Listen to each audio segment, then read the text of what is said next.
এদিকে ISI agent সন্দেহে ধৃত রশিদুল হকের বাড়ি কোচবিহারের সাহেবগঞ্জে। বেঙ্গালুরুতে রাজমিস্ত্রির কাজ করত।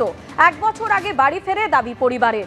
বর্তমানে বাড়িতে থেকেই নানা ধরনের ঠিকা শ্রমিকের কাজ করে।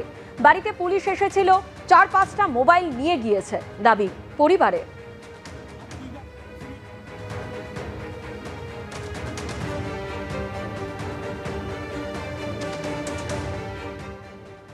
সাড়ে 4টার দিকে গেছে, 4:45টার দিকে বলে ওকে ধরছে, আমরা জানি না।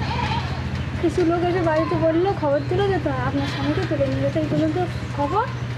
আর কালকে অত রাতে 1টার দিকে পুলিশ আসছে, এসে বললো যে রশিদুলের বউ কোথায়। আমি বললাম এখানে। তোমার ঘর সার্চ করতে। ঘর সার্চ করার পর কিছু পাওয়া যায়নি বললো। আমি বললাম যে কী কারণে ঘর সার্চ করতেছেন? আপনার স্বামীর নামে কেস আছে, এরকম করে বললো। এবং কী কেস? ওরা বলতেছে কোনো 2 নম্বরই কেস।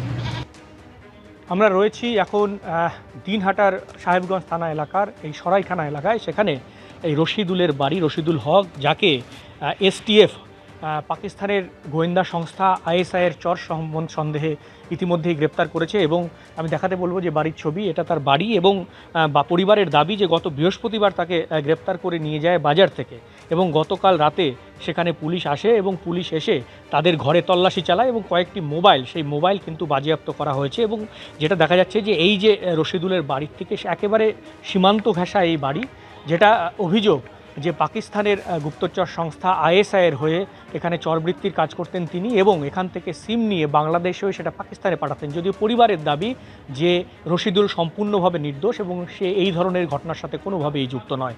ক্যামেরায় শুভ সার সঙ্গে শুভেন্দু ভট্টাচার্য, এবিপি আনন্দ, কোচবিহার।